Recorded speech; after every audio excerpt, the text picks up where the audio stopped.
Welcome back to the dark corners of the mind. Turn down the lights, put on your headphones, because today we are dissecting a lie. History remembers names. It carves them into marble, screams them in battle, and prays to them in the dark. We are obsessed with names. We build statues to them. But what happens when the man wearing the name is a ghost? Marneus Calgar, the Lord Macragge, the chapter master of the Ultramarines. To the casual observer, to the tabletop gamer rolling dice on a Saturday afternoon, he is the ultimate poster boy. He is the default setting of the Warhammer 40,000 universe. The Papa Smurf in blue armor, covered in plot armor so thick it could deflect a macro cannon shell. He feels generic. He feels like a corporate mascot designed to sell plastic miniatures. But look closer. Peel back the layers of gold and ceramite. Look past the gauntlets of Ultramar, past the glorious laurel wreath, and you will see a man drowning in a secret. A man who wakes up every single day for 400 years knowing that he is a fraud. He isn't Marneus Calgar. He is Tacitan, a serf, a nobody, a child born in the dirt of a feudal agri-world, destined to die in the dirt. And for 4 centuries, he has been waiting for the universe to figure it out. Today, we aren't talking about a space marine. We are talking about the most successful imposter in human history. We are talking about the imposter syndrome, not as a buzzword, but as a survival mechanism in the grim darkness of the far future. Let me ask you a question. Have you ever walked into a room, a boardroom, a classroom, a party, and felt a sudden cold grip in your stomach? That thought that whispers, they're going to find out. They're going to realize I don't belong here. They're going to know I'm faking it. That is the American nightmare. We call it imposter syndrome. It's the secret anxiety of every CEO, every artist, every self-made man. We build our identities on merit, but deep down, we are terrified that it's all just luck, that we are just children wearing our father's suits. Now, imagine feeling that while standing next to a demigod. Imagine feeling that while ruling 500 worlds. Imagine feeling that, knowing that your very name belongs to a dead boy you buried in the mud centuries ago. This is the tragedy of Marneus Calgar. He is not the generic hero you think he is. He is a psychological study in trauma, identity theft, and the crushing weight of expectation. He represents a middle management crisis of galactic proportions. He is the quiet professional holding the gate shut against hell, terrified that if he steps aside for even a second, everyone will see the scared boy hiding behind the mask. In the lore, they tell us he has retconned history. But I don't see it as a retcon. I see it as a confession. The Marvel comics by Kieran Gillen didn't just change his backstory. They recontextualized his entire existence. They gave us the key to understanding why Calgar fights the way he does, why he throws himself at monsters like the Swarmlord or Abaddon with zero regard for his own survival, why he accepts the mutilation of his body, losing limbs, eyes, hearts, as if he deserves the pain. He isn't just fighting for the Emperor. He is fighting to pay a debt that can never be settled.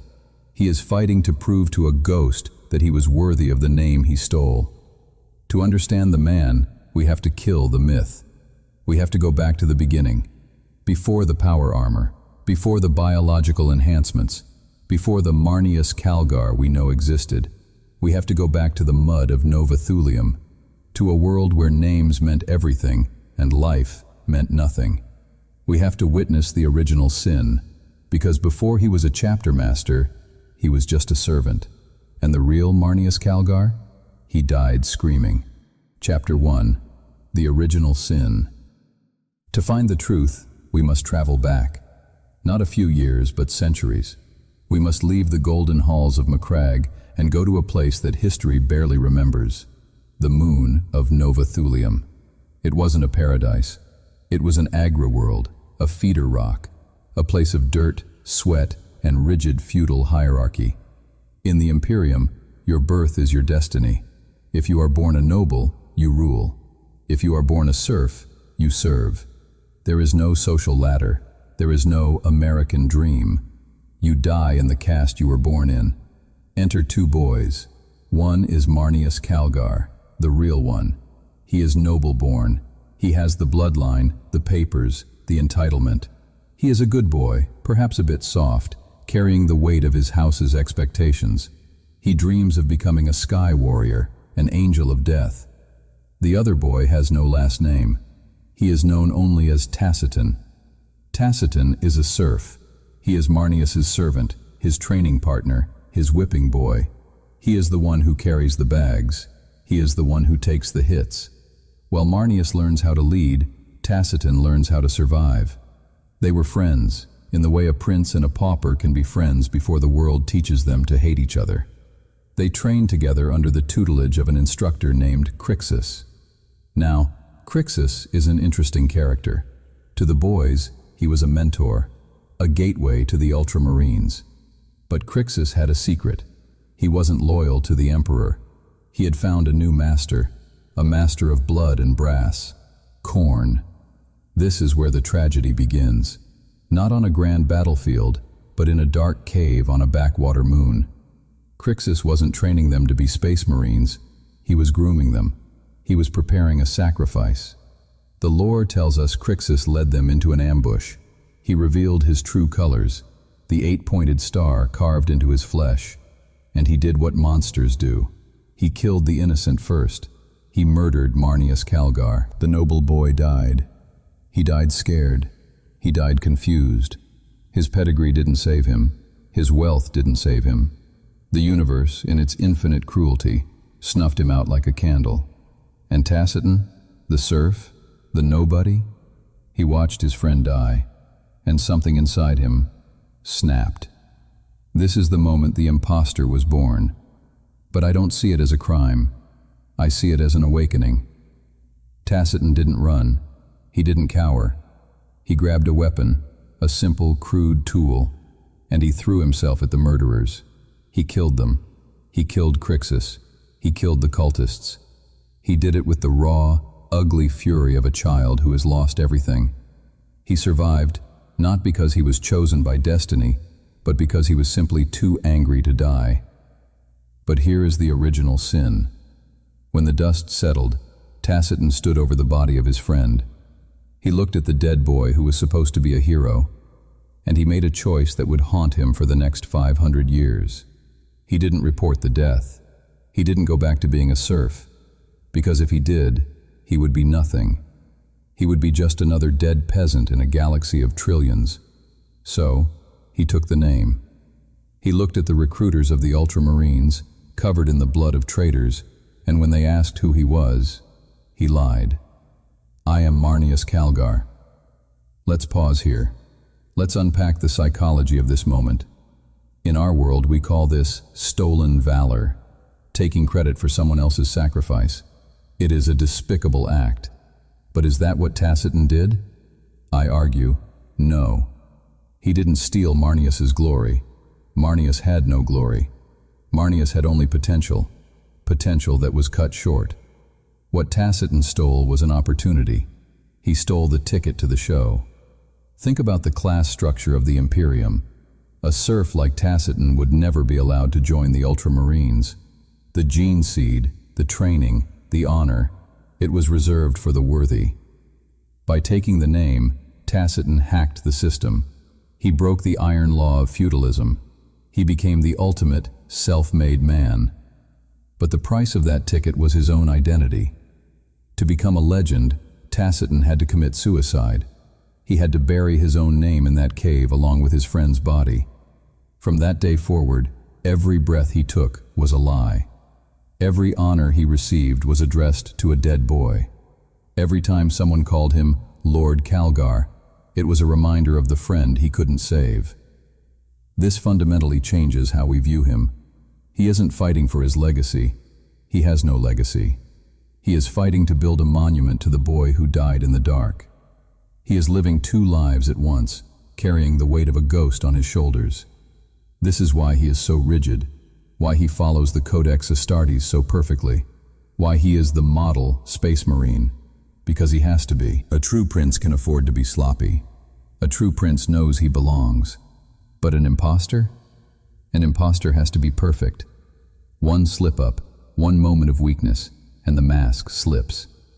If he isn't the perfect Marneus Calgar, then he is just a lying peasant who deserves to be executed. He has been overcompensating for 400 years. The armor he wears, the armor of Antilochus, it's not just protection, it's a hiding place. Inside that Terminator plate, nobody can see the serf. They only see the chapter master. They see the symbol, not the sinner. But as we will see, symbols can crack. And when the creator of that symbol, Roboute Guilliman, returns from the dead, the cracks begin to show. Because you can lie to the Imperium, you can lie to your brothers, you can even lie to yourself. But can you lie to a demigod who can see into your soul? In the next chapter, we will explore what happens when the self-made man meets the man who made everything. We will look at the crushing weight of wearing a dead man's name, while the father of the house comes home. Chapter 2. Wearing the dead man's name. 400 years. That is how long the lie has lasted. Imagine wearing a mask for 4 centuries. At first it feels heavy, it feels foreign. You are terrified that it will slip, that someone will see the seams. But then, year after year, battle after battle, the mask begins to fuse with your skin. You stop knowing where the mask ends and your face begins. This is the reality of the entity we call Marneus Calgar. After the incident in the cave, Tacitan didn't just join the Ultramarines. He became the perfect recruit. He had to be. He didn't have the luxury of mediocrity. A noble-born son can afford to be average. His bloodline protects him. But a serf who stole a name? He has to be exceptional. He has to be twice as good just to be considered equal.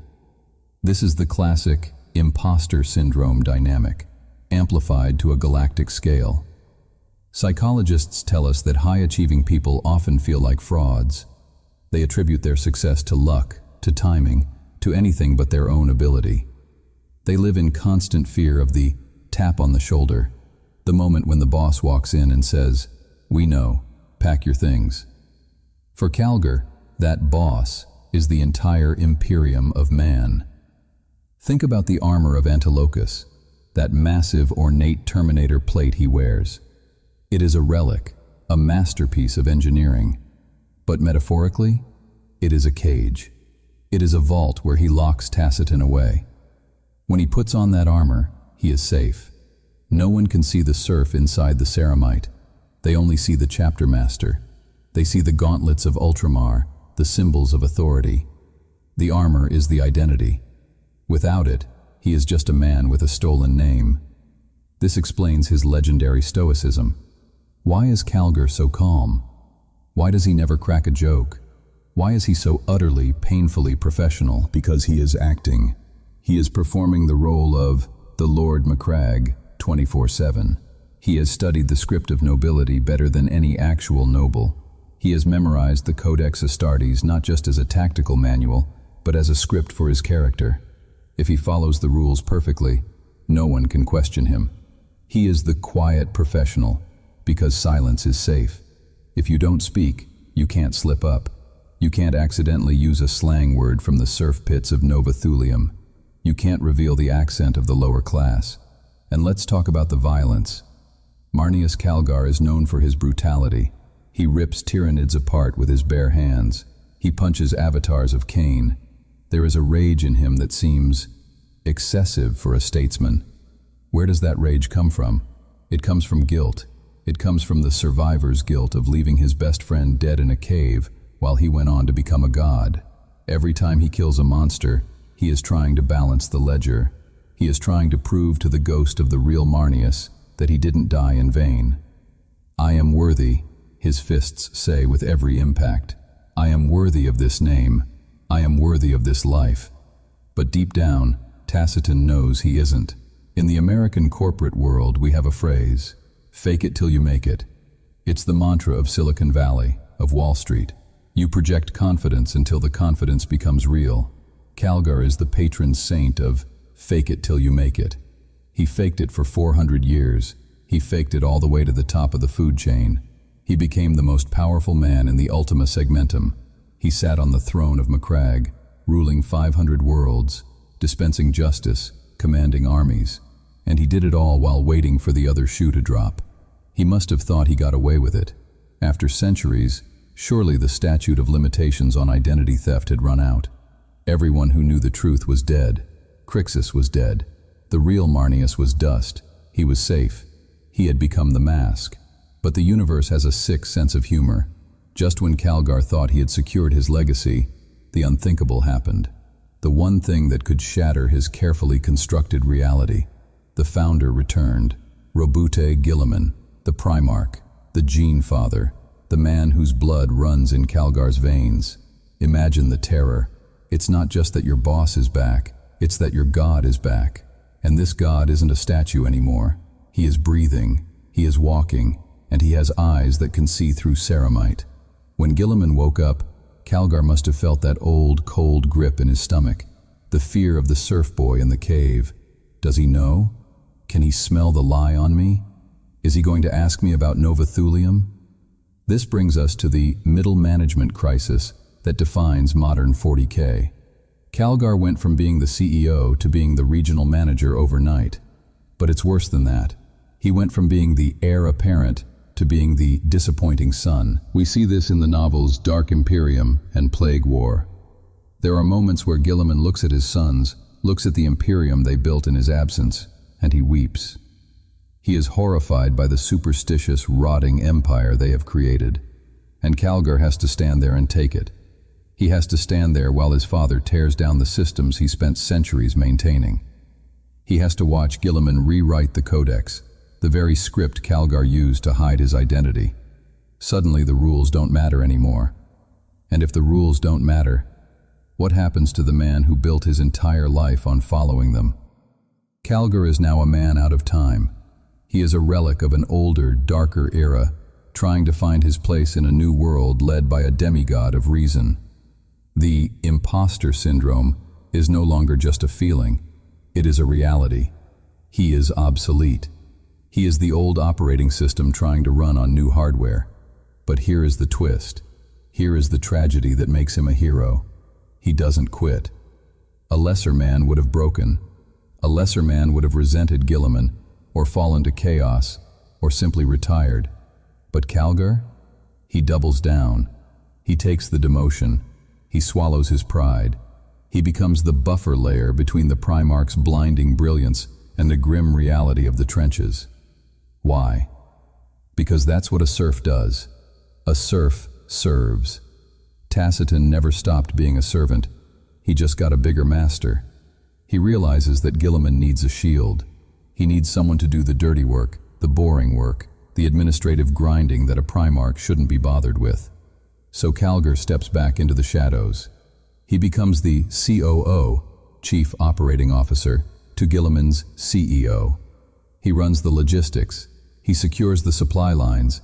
He holds the line at Vigilus while Guilliman launches the Indomitus crusade.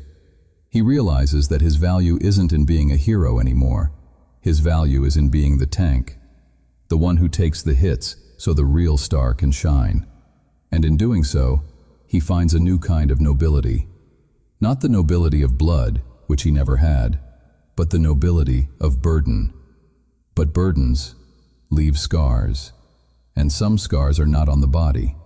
In the next chapter, we are going to look at the physical cost of this service. We are going to examine the suicide drive of Marneus Calgar, why he seems to seek out death in every duel, and why he refuses to stay down, even when he is cut in half. We are going to answer the question, is he brave? Or is he just trying to finally find a way to pay his debt? Chapter 3. The Suicide Drive. Let's talk about the disrespect. If you go onto Reddit or 4chan or any Warhammer forum right now, you will see the memes. They call him Papa Smurf. They call him a punching bag. They say Marneus Calgar suffers from the Worf Effect, a trope where a character exists only to get beaten up by the new villain to show how strong the villain is. He got swarmed by the Swarmlord. He got ripped apart by Abaddon. He gets his limbs cut off so often that the mechanicus probably keeps a spare set in the trunk of his Land Raider. To the casual fan, Calgar looks like a jobber, a loser. But today I am here to tell you that you are reading the data wrong. You are looking at the kill-death ratio, but you should be looking at the wins above replacement. Marneus Calgar isn't a duelist. He isn't a DPS, damage per second character. He is a tank. In MMO terms like World of Warcraft, the tank's job isn't to kill the boss. The tank's job is to hold aggro. The tank's job is to stand in the fire, take the hit that would kill anyone else, and buy time for the rest of the team to win the game. Let's analyze the Vigilus Defiant campaign. This is the moment everyone points to when they call Calgar weak. He fights Abaddon the Despoiler, the War Master of Chaos, a man fueled by 4 dark gods. Calgar knows he cannot win this fight in a 1v1. Abaddon has a demon sword that can slice through reality. Calgar has big fists, but he steps into the ring anyway. Why? He doesn't do it for glory. He does it because he needs to keep Abaddon busy. During the fight, Abaddon destroys him. It's brutal. The talon of Horus shears through Calgar's armor. Draknian slices open his throat and rips out both of his hearts. He is lying in the dirt, drowning in his own blood, dying. But look at the map. While Abaddon was busy carving up Calgar, he wasn't looking at the sky. He wasn't looking at the stealth ship, an Eldar vessel carrying a vortex missile that was sneaking up on his flagship, the Vengeful Spirit. Calgar took the beating to bait the trap. He sacrificed his body to deliver a checkmate. That isn't a loss. That is a strategic victory bought with pain. That is Moneyball applied to galactic warfare. But there is something darker here than just strategy. Let's look at the siege of Zalathras. The legend says Calgar held the gate alone for a day and a night against an orc Wa. He piled the green-skinned bodies so high they formed a wall. It is one of the greatest feats in Imperial history. But in the novel Calgar's Siege by Paul Kearney, we learn the truth. And the truth is heartbreaking. Calgar admits it. He says, "I knew that I stood in the shadow of the gate, but I held the orcs back and preserved Zalathras until the old man could redeem it with his sacrifice." He wasn't the only hero. There was a rogue traitor named Morkalt, an old man who rammed his ship, the Mayfly, into the orc lines in a suicide run to save the city. Morkalt died so Calgar could live. But the Imperium doesn't build statues to rogue traitors. They build statues to Space Marines. So Calgar had to swallow the truth. He had to let the propagandists paint him as the solo hero. He had to accept the glory that belonged to a dead man. This feeds back into his imposter syndrome. He feels like a thief. He stole Tacitan's name. Now he's stealing Morko's glory. So, what does a man do when he feels crushed by guilt? When he feels like he is living on borrowed time? He tries to pay it back, with interest. I believe Marneus Calgar has a subconscious death wish. He throws himself into impossible odds not because he thinks he can win, but because he is trying to die. He wants to go out in a blaze of glory that finally balances the ledger. He wants to make the lie of Marneus Calgar true by dying a hero's death. Look at the Rubicon Primaris. When Guilliman introduced the Primaris technology, it was dangerous. The surgery to upgrade a firstborn Marine to a Primaris had a 61.6% failure rate. It was basically a coin toss with a Reaper. Who was the first famous chapter master to volunteer? Calgar.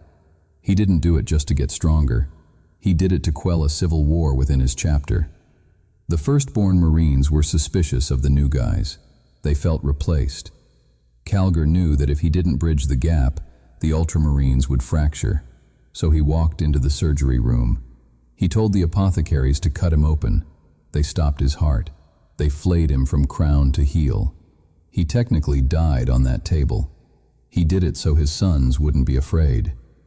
This is the definition of servant leadership. He didn't ask his men to do anything he wasn't willing to do first. He treated his body as a prototype, a test subject. This brings us back to the core of his character in the US market context. Americans love the tired dad trope. We love Joel from The Last of Us. We love Kratos from God of War. Men who are exhausted, scarred, and carrying the weight of the world, but who keep moving forward for the sake of their children. Calgar is the ultimate tired dad of 40K. He is covered in scar tissue. He has cybernetic eyes because the real ones were burned out. He has mechanical limbs. He has been dead multiple times. And yet, every time the alarm rings, he gets up, he puts on the gauntlets, and he goes to work. He is the adult in the room. While Guilliman deals with high philosophy and the Emperor's grand design, Calgar deals with the reality that the rent is due and the Tyranids are knocking at the door. So, the next time someone laughs at Marneus Calgar for losing a fight, remind them, he didn't lose. He tanked it. He took the hit so you didn't have to. He is the shield that gets dented so the man behind it stays clean. And in a universe of gods and monsters, being the shield is the hardest job of all. But even a shield has a breaking point. And the return of the Primarch didn't just test Calgar's body, it tested his soul. It stripped him of his authority and forced him to confront the one thing he fears more than death: irrelevance. In the next chapter, we are going to explore the middle management crisis. We will look at the moment Guilliman sat in Calgar's chair and how the Lord Macragge dealt with being demoted by his own father. Chapter 4.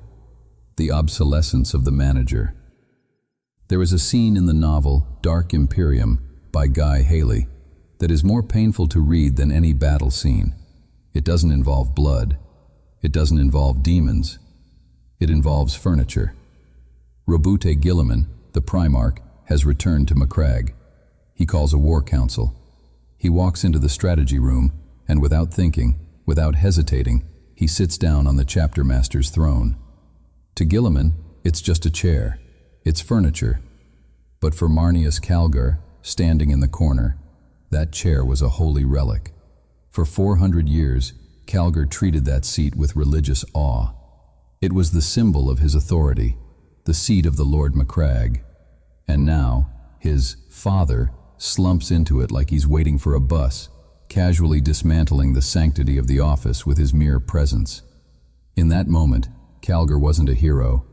He was a son who had just been told to sit at the kids' table.